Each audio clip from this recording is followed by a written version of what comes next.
Hey, what's going on guys? Chad here with Greenlight Shooting and welcome to this new Q&A video. So we haven't done a Q&A for quite some time. I've been getting a lot of questions in my inbox and sometimes it's hard to reply, you know, I'm working, I'm on the road or whatever. So I thought it'd be cool to just answer you guys directly on here and that way everyone else can kind of hear the answer as well because I'm sure a lot of people have a lot of questions.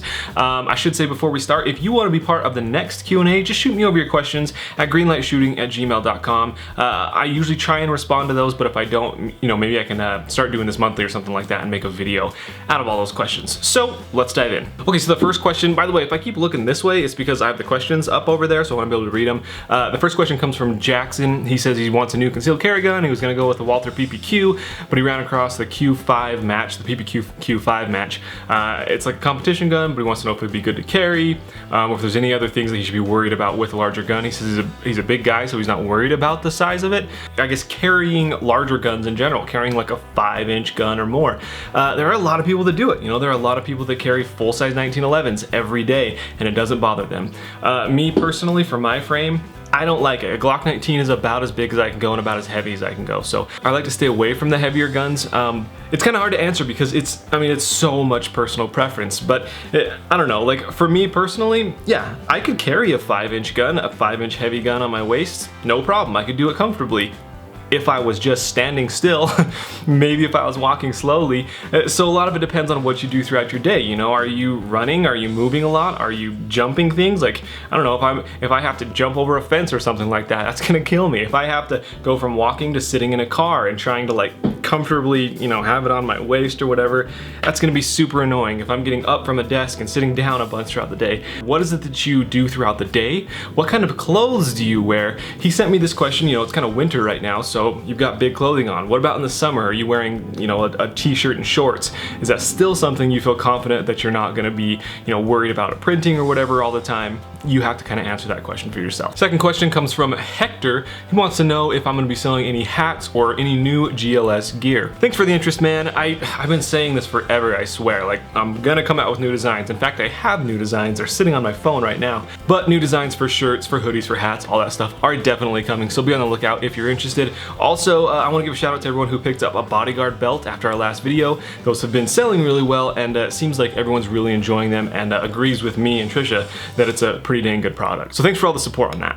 Next question comes from Jerry. He wants to know kind of my thoughts between the Sig P238 and the Kimber Micro Raptor. So these are both 380 concealed carry handguns. He says his concerns with the Kimber is that it only comes with a 1-year warranty, and he's heard a lot of reports about like a failure to eject and stuff like that, just causing a lot of jams. So I will tell you, I don't have a ton of experience. I have shot the Kimber Micro series, and they're good guns. You know, I didn't have any issue, but I only shot them once at the range. Trisha has a Sig P238, and we've shot that a lot over the years, and I honestly don't think, I can't remember a single time we've ever had a failure to feed, failure to eject, anything like that. Like, it's ran like a champ. So I will say that out of the box, the Sig 238 is extremely reliable, a very, very good gun. The Kimber, I can't say as much about. I will say that, you know, working in gun shops, I've seen a lot of times like full-size Kimber pistols will have a little bit of issue out of the box. Like some people say there's a break-in period or whatever. I've heard a lot of things about like just throw away the Kimber mag and grab like a Wilson Combat mag and it'll adjust all that. I don't know, and I can't speak if that's going to affect the Kimber Micro series as well, but it's something to keep in mind. So if you like something that you know is going to be great out of the box, the Sig 238 has been fantastic for me. Next question comes from Cody. He's asking about the Springfield XDS. Says he wants to know if the XDS 9mm would be a good beginner concealed carry gun. Yes. I mean, if you guys have been a fan of the channel for a long time, you know I used to carry the Springfield XDS 45. I think that's a bit much for a beginner, but the 9mm version is a great gun. I really, really like XDS. I like all the safety features, how it has that grip safety, how it has that trigger safety, how it has the loaded chamber indicator. I mean, you can look down and see if you're loaded, you can feel if you're loaded, you can feel if you're cocked. It's a great gun for a beginner who wants kind of all those different kind of pieces of mind. Like when it was my very first concealed carry gun, right? So I liked having that in my holster because I knew it couldn't fire unless there was literally a hand like wrapping around that thing. So that was great peace of mind for me. I like that as a beginner, and I think a lot of beginners can kind of share that peace of mind mentality. One other thing I like about it is that it's such a popular gun that there are tons of different accessories out there. Overall, I give 2, huge thumbs up to the Springfield XTS 9mm for a beginner concealed carry gun. Next question is from John. He says, are there any future reviews coming on the Springfield Saint? He's really interested, wants to know my opinion, all that stuff on the gun. Dude, every time I go to TNT, that's where I do my reviews, by the way. I go to TNT Guns and Range in Murray, Utah. Every time I'm there, I ask about a Saint, and every time I'm there, they say they're sold out, man. Like, as soon as they get them in, they just can't keep them on the shelves. I'll say that from what I've heard, it seems like a great gun, especially for the price. So as soon as I can get my hands on one, I promise I'll get a review out for you.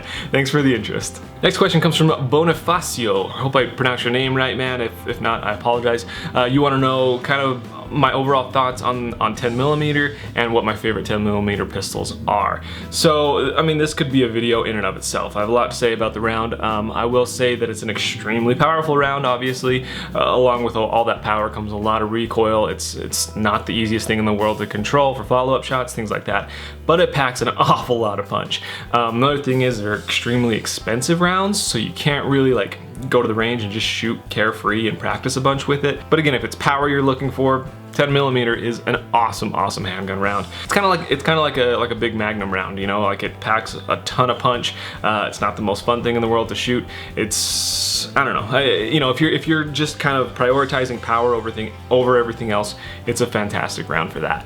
What are my favorite 10mm pistols? I haven't shot a ton. I've shot a Glock 20 and I've shot, I think it was a Double Eagle. It was like a 1911 style frame and everything like that, but it shot 10 mil. The 1911 style was way easier to shoot. Just, you know, the stainless steel frame and the heft of it just soaked up a lot of the recoil and made it, you know, pretty relatively enjoyable to shoot. The Glock 20 had a lot of snap for me, man. You know, that polymer frame's just not soaking up a lot of that recoil, and with as much power as it's kicking back, it's just a little too much for me. But I really do like where your head's at. I'd love to do a full review on it, maybe go and shoot just as many 10mm different guns as I can find and stuff like that, and give you guys sort of a roundup on my overall thoughts. Next one from Neil says he checked out the top 5 380 handguns video. Noticed that I didn't include the Walther PK 380. Thought maybe I should add that as well as the Ruger LC 380 to the list. The reason I didn't add the Ruger to the list is just because it's, you know, it's kind of in the same vein as the LCP and everything like that. So, you know, the LC9, LCP, LC380, they're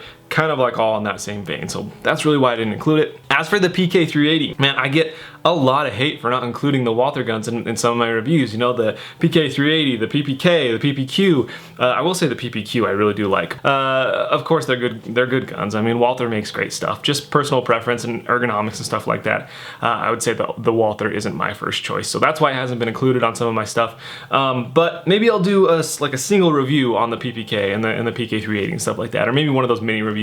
Just kind of give you, you know, a little bit more evidence behind what I'm saying. Russell Harris wants to know, what are your thoughts on the lighter and smaller Vaultec safes? I dig them, man. I really like Vaultec. Obviously, I wouldn't partner up with them if I didn't like them, but I'm a huge fan of their safes, and the VT10i just being a little bit smaller, a little more compact, especially with as much as I travel.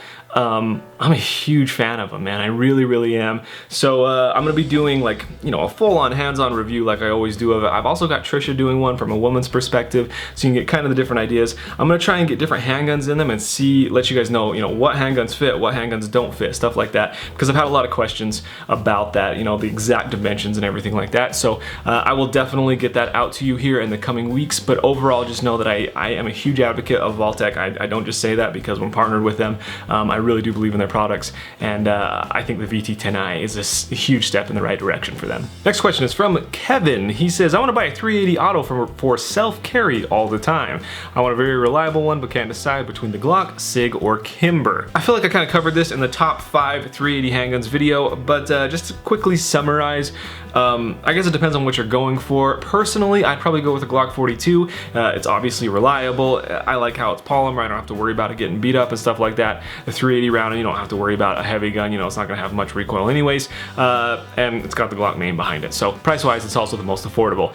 Sig and Kimber both make fantastic guns. I mentioned it earlier in the video, but Sig 238 is probably what I'd go with there. It's single action. I don't know how comfortable you are with single action. It's a much prettier gun, but I'd kind of be worried about that if it was kind of my everyday carry gun. So personally, I'm sticking with the Glock 42. This video is getting a lot longer than I had originally intended. I hope that was kind of fun for you guys. I tried to keep it pretty quick and snappy and give a lot of answers, but keep them relatively short. So if you guys enjoyed that, please hit that thumbs up button. Leave me some comments down below if you enjoy this, if you want to see more of this, if you have questions you'd like to see answered in the next one. Like I said, you know, maybe we can make this a monthly thing or something like that.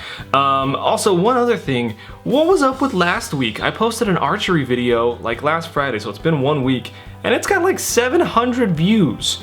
You know, most of my videos get like 700 views in an hour or two. So just kind of curious what's up there. Did you guys not like it? Was it something I did? Was it something with the video? Did you just not hear about it from YouTube? I'm curious. So let me know your thoughts on that as well. I want to keep making good videos for you guys. I want to keep you guys interested. So let's keep these, both lines of communication flowing here. And anyways, thank you so much for watching. I hope you did enjoy it. Like I said, share this video if you think it might help someone else out. Subscribe to the channel, all that good stuff. And we'll see you next week on Greenlight Shooting. Thanks for watching.